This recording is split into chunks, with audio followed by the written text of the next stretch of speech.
Welcome back to State of the Association. I'm your host, Nash Roberts. We got some NBA news today. Julius Randle's having a great start to his Minnesota Timberwolves tenure. Teams are monitoring Giannis. Klay Thompson had a great first game for the Mavs. He's a great fit there, and a lot more. Thank you for tuning in. This is State of the Association. I'm your host. The Minnesota Timberwolves are now back at 500 at 1-1 to start the season. They're going through a California gauntlet. First, they lost to the LA Lakers, but last night they just beat the Sacramento Kings. Julius Randle and Anthony Edwards combined for 65 points, and Julius Randle also became the first. He has scored the most points in Minnesota Timberwolves history for a player playing their first two games for him in franchise history. No Timberwolf has come out and scored as many points as Randle has throughout his first two games as a Minnesota Timberwolf. And Anthony Edwards reportedly told Julius Randle that he should not fit around us, but that the Timberwolves were going to work to fit around him. In this game, that certainly worked out. Now, I was critical of the Randle trade at the time, but really after having kind of a month, I believe it's been to really dissect it and determine how it affects both franchises, it's really not too bad a trade. Obviously, Minnesota fans have an emotional attachment to Cat. He's an all-time franchise player for him. However, Julius Randle is a little bit of a Cat light in the vein of being an offensive forward who's not the best defender, drops off a little bit in the playoffs. But hey, we're not here to talk about that right now. We're not in the playoffs yet. And the Wolves also got Dante DiVincenzo, which is a great pickup for him. But for Julius in particular, there were times in New York where he was kind of a ball stopper. However, he was able to do well last year, on a team led by a guard like Jalen Brunson. And obviously, Ant's a little bit bigger than Brunson. However, it's the same kind of concept where the Wolves are Ant's team, the same way the Knicks were Brunson's team. And Randle is able to play around that, especially in the regular season for the Knicks, and he could absolutely do that for the Wolves as well. I do worry about his playoff drop-offs. However, you dealt with the same thing with Cat, and if you can make the Western Conference Finals with Cat, you can make it with Randle too. But for this Minnesota team, they looked rough on opening night against the LA Lakers. They just were uncharacteristic. They were really safe. I say they were really safe with the ball last year. They weren't that safe with it, but one player who was Mike Conley. And opening night, he was not safe with the ball as he normally is. But the Wolves look a lot more polished this game. And I think, with Randle, it is going to be a process to get acquainted to that, but they will be fine in the long run. I think Minnesota can absolutely be a top team in the West again. I would be surprised if they're not. And I think having, a little bit worse Cat, arguably, and then having a great addition to Dante DiVincenzo can maybe elevate the team even more. I wouldn't be surprised if they were a finals team if they won the finals, right? This is a very, very good team led by a rising star, and you've got all the veteran mentorship you need. Mike Conley, he's a great basketball mind. They've got a good head coach. This team has all that it takes to win a championship. They've got lockdown defenders too. Anthony Edwards is one. Rudy Gobert, one of the greatest defensive players that we've ever seen, at least accolades-wise. Jaden McDaniels was great. I love Nickeil Alexander-Walker as a player. There's a lot to look forward to on this team, and Jaden hasn't really done it yet, but I think Jaden McDaniels could have an offensive leap this year too. I was expecting it. So for this Minnesota team, there's a lot to look forward to, and I think that they can absolutely be a top team in the West. I would be shocked if they're not. And there might be some growing pains for Julius Randle, but come the end of the season, Klay Thompson they're going to be a great debut as a Dallas Maverick, scoring 22 points on 60% shooting from beyond the arc. Now, Klay is a great floor spacer, and his defense in recent years, with injuries, with age, it has declined. But a jump shot is one thing that you really don't lose with age, and so for Klay Thompson, that's always going to be effective. And is he going to have the green light to, score 14 threes in a game?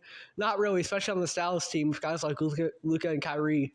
However, Klay does have the green light to take a wide-open three that is kind of brought about by the playmaking of Luka and Kyrie, and he's going to benefit from that a lot. I think this is going to be the best year that we've seen from Klay Thompson in multiple seasons. Luka Doncic is one of the most gifted offensive talents we've seen in the entire league, whether it's right now or in the history of it, in terms of everything that he can do. And Kyrie Irving really is more of a point guard than a shooting guard, but he's playing shooting guard just because Luka is running the offense. So these guys are able to really create opportunities for Klay Thompson, and I think he's going to absolutely thrive off of those opportunities, as we saw in this game. This Mavs team in general is pretty fun. And I think they're going to be really, really exciting to watch. Outside of the big three, you've also got guys like Daniel Gafford, PJ Washington, Derek Lively, who I love as players. And I think Derek Lively is going to be a really good center in this league. PJ Washington, I've always kind of viewed him as pretty underrated. And so this Dallas team, they've got some good pieces. Jaden Hardy as well is someone that I think, you've got so many guards on this team already, but if he had more of a green light, I think he could be really good too. So this team, they've got a lot of young, exciting talent. And I say young, exciting talent. Obviously, Klay, Kyrie are a little more up there in age. However, they're not at a point where they're necessarily regressing, especially Kyrie. I think Klay's regression kind of more so came as a result of injuries, but now I think he's going to thrive in Dallas just because of the opportunities that are there for him. I think he's a perfect fit for that team. Especially, even though he's not the defender he once was, he's not a negative defender. And Dallas can use all the average to above average defenders they can get, when you got Luka and Kyrie in your backcourt, you need all help defensively you can get. And so they've got Gafford, they've got Klay, Lively, PJ Washington. They've got good pieces around that. So the South team, I think, is actually pretty well constructed. And it's a team that I think the sky's the limit, really, because they went to the finals last year and they lost ultimately. And I think that was because you kind of relied a little bit too much on Luka, because over time that can kind of just be fatiguing, right? And as great as he is, you can't ask one man to do the whole carry job. And, he had Kyrie's second option, but that was pretty much it in terms of real support, because, on-ball support at least, because a guy like Derek Lively, Daniel Gafford, PJ Washington, I love, but, they're more off-ball threats. And to an extent, Klay is too. But another issue with this team was the spacing, because PJ Washington is in the latter half of the playoffs. He wasn't very good from beyond the arc, and then Lively and Gafford aren't great. So having Klay Thompson just opens up another guy that allows teams a defense is going to have to focus on the perimeter. And so as a result, guys like Lively and Gafford can get to the rim even more. And if they don't, guess what? If they don't focus on Klay or Luka or Kyrie on the perimeter, they're going to make them suffer for it. So this team, I think, is actually pretty well constructed. I could absolutely see them making a run once again this year. Maybe alma mater, though. Let's talk about the Golden State Warriors. Buddy Hield had a great debut for them, much like Klay did for Dallas. And he's a great fit for that team in terms of just a three-point shooting offense, because Buddy Hield is a lethal shooter from beyond the arc, one of the best in the entire league. If he puts one up from out there, there's a very, very good chance it's going down. And then obviously you pair that with the greatest shooter of all time, Steph Curry. That's a recipe for success. That's what they did with Splash Bros too, with Klay and Steph. So for the Golden State Warriors, you've got a little mini Klay and Buddy Hield. Obviously, he's not the same player, but in terms of what he can bring to this offense, he's quite similar. Buddy's an elite shooter in his own right. And Steve Kerr himself said that this is as deep as a team that he has ever coached. Of course, you got the returning backs like Steph, Draymond, Kevon Looney even. Then you've got guys like Wiggs, Kyle Anderson, Jonathan Kuminga, who really broke out last year. Brendan Podziemski, who had a great rookie campaign last year. This team really is pretty balanced. And as a result, it's oftentimes the balanced teams that are able to really find success in the league because they're not too reliant on one guy. Because in basketball, relying on one guy, one player's performance can be really, really volatile at times. You see consistency, even if they're getting good shots, because sometimes they're just not falling. A guy like D'Lo comes to mind where he has his moments where he's amazing, but at times he can also be really inconsistent and have a game where he scores 9 points, right? And talent-wise, D'Lo is I think he's one of the better offensive talents in the league. However, he just struggles with inconsistency. And obviously the Lakers aren't relying on him. But in general, that archetype, that really is a good example of how players can be inconsistent. And as a result, you can't really rely on one guy each and every night if you're going to win an NBA championship. And obviously, Steph is, without a shadow of a doubt, the number one guy for the Golden State Warriors team. But they really are deep. And if Steph's not having a good night, Buddy Hield's lights out from three. Pod's had a great rookie campaign. I expect him to build on that. He does all the little things you need him to. Draymond, same thing. Jonathan Kuminga broke out last year. This team is deep, and if Steph is having a bad night, we've got guys that can go out and perform. So for the Warriors, they obviously had an offseason last year, and really ever since that 2022 championship, it's been downhill. But I wouldn't be shocked if they make the playoffs this year. I think they can be a solid team in the West. Kind of a sleeper team, really, because just as a result of the last couple of seasons they've had. But this Warriors team, they've got the pieces to really make a deep run because, the guys don't have to be fatigued because they can sub in new guys with just all the talent on this roster. And I think it's just great how balanced they are for a team that, especially but the year before that 2022 championship, I believe was ultra reliant on Curry because, Klay was out. And then the year before that, Klay and Steph were out and they were helpless.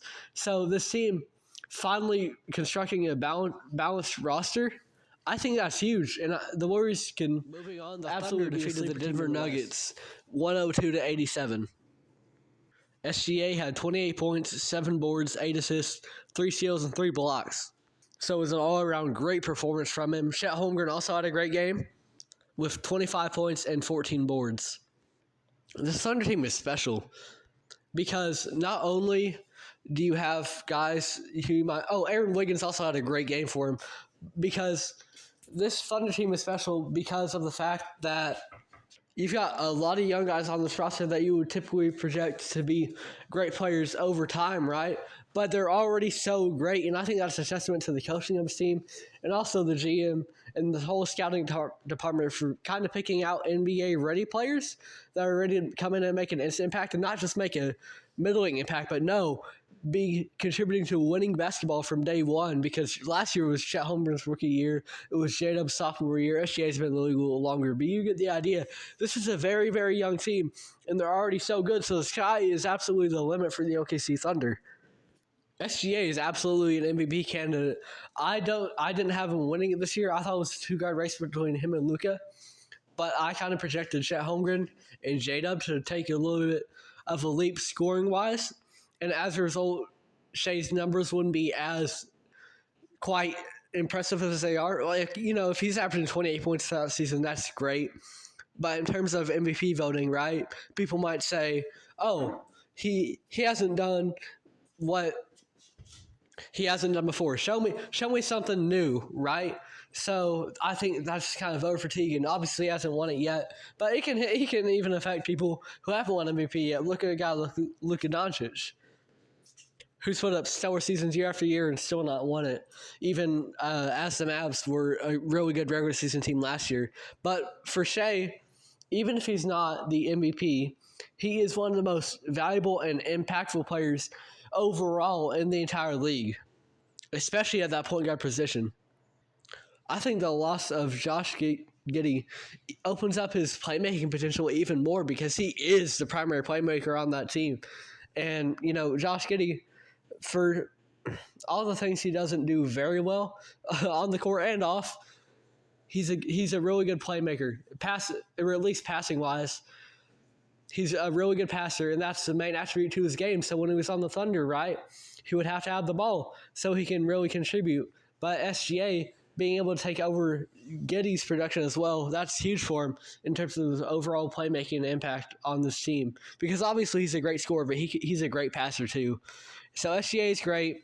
Chet's great. J-Dub is amazing. Aaron Wiggins is a role player I'm really high on.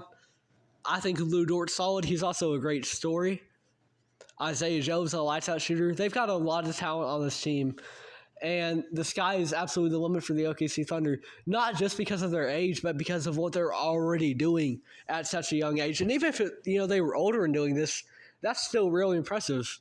So the OKC Thunder, it's been a great job by the coaching staff, by the GM, and by the team itself.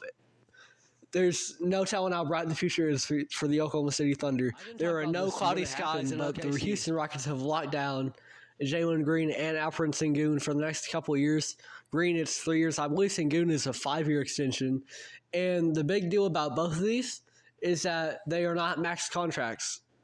And in the league now, so often, players are seeking that max contract. And unless you're a top-tier player, if you give a middling player a max contract just to keep them around because they are valuable and you can't lose them, that can handicap your team moving forward because you kept this high-end role player, maybe lower-end star, when you could have went out in free agency later on and got something even more, and now your team just isn't able to make as many moves as you would like to really push towards contention. But the Houston Rockets got both of these guys on below max deals. And that's really notable in the case of Jalen Green because he's got 2 years and then an option, I believe it is. Yeah, player option in the third season.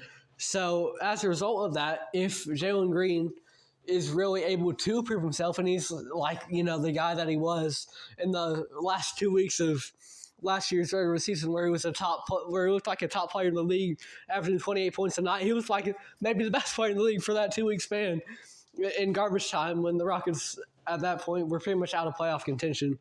But if Jalen Green is able to really continue on that hot streak and be that guy for the Rockets moving forward in that player option, then he can get his max contract, right? And I think that's something that can keep him happy, keep him motivated, because then he can, he has a safety net if he doesn't do well in the player option his third year.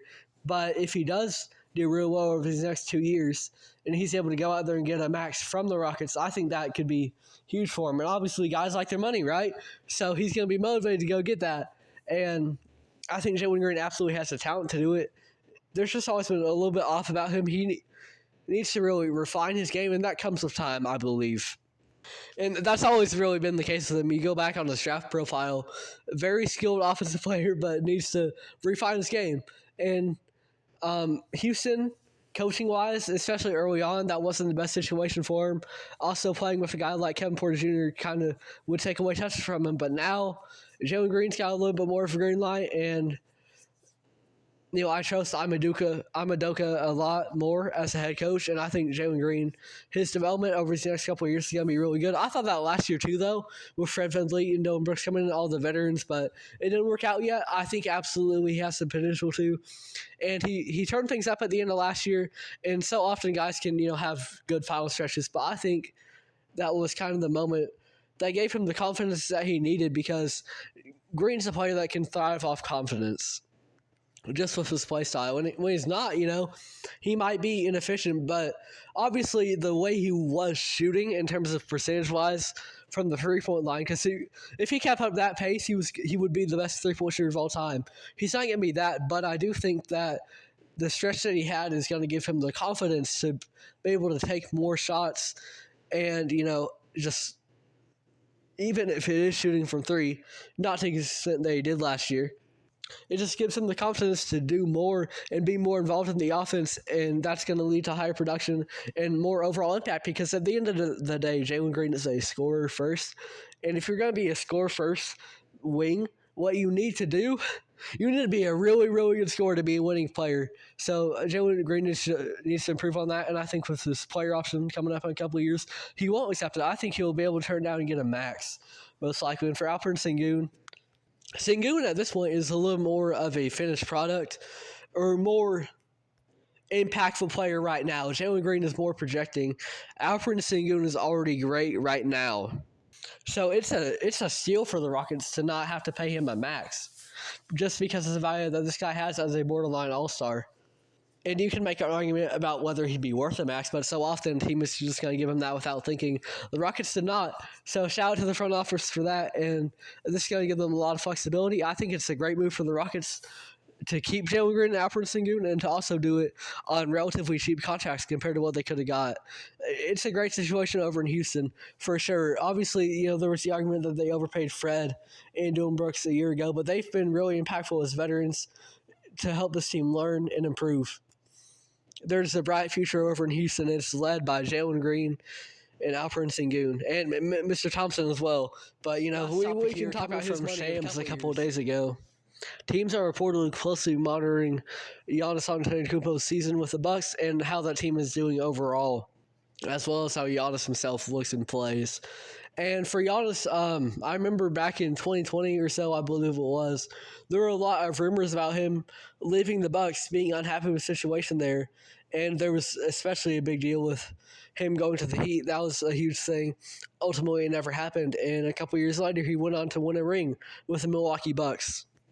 I think for Giannis, the kind of player he is, he's perfect for Milwaukee in that he doesn't seem like a guy that cares too much about being in a huge market, because Milwaukee's a smaller market in the league, and so often a star might want to play in the right lights. And I have no doubt Giannis will perform well under a stage like LA or something.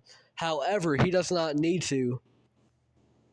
Some players, Anthony Edwards comes to mind, are able to make the market bigger in itself just by their play in a way. That doesn't mean drawing in a bigger population in that city, but in terms of getting attention on them, Giannis is doing just fine. He's a two-time MVP, one-time DPOY. He's constantly in MVP talks. And, maybe he should be in them even more just based off what he did last year. I think he was absolutely deserving. If he was the MVP, I wouldn't have complained. But, he gets the All-NBA votes. He's top of the league in All-Star voting. Whatever it might be, Giannis gets all the attention he needs over Milwaukee. He's able to take that small market and just with his play, he's undeniable. But in terms of play on the court, it's the same thing. That is Giannis' team, without a shadow of a doubt.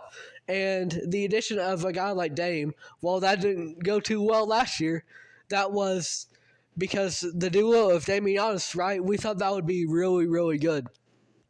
And Dame was able to compliment Giannis as well because Giannis is a good defender. Dame is not. So Giannis, even though, Dame's out on the perimeter, Giannis is more so in the post. Giannis is able to make up for some of Dame's weaknesses on the defensive end. So really, it seems like a good fit. It ultimately didn't pan out last year. But Giannis, that Bucks team is his team. Everything they do is with Giannis in mind. I doubt he would leave that team after so long. It would be a huge surprise to me if he ever was to leave Milwaukee. And you can really never say never in the NBA. But also, I love seeing loyalty. I love seeing a guy play out their whole career for one team. And especially in the modern NBA, you don't see that too often. But if a team is able to consistently build good teams around you, and obviously Giannis has only won one championship, but everything that they do is at least with the goal of contention in mind. The only reason Giannis would leave, most likely, is if those championship aspirations never panned out and it came out that, this roster wasn't being constructed well. Something like the Lakers and LeBron in terms of, the fit around Giannis isn't great, and you're wasting the second half of his career. But I think the Dame and Giannis pairing still has potential, and I think this front office is fairly competent at least. So I would love to see him stick with the Bucks. Obviously, you can speculate all the time about where he would go otherwise, but I think Giannis is staying right there over Milwaukee, and I hope that he is a Buck for life. So it makes sense for him, right? Because I think Giannis, as a player, he deserves to be more decorated. I'd love to see a few more rings, but it's especially great if he's able to do that in Milwaukee. And I think this season will really be kind of telling if he's going to be able to do that, or if that might have to be elsewhere. However, I think it is very possible for it to be in Milwaukee. In year two, Damian Giannis' episode of State of the Association. Thank you for listening. I'm your host, Nash Roberts.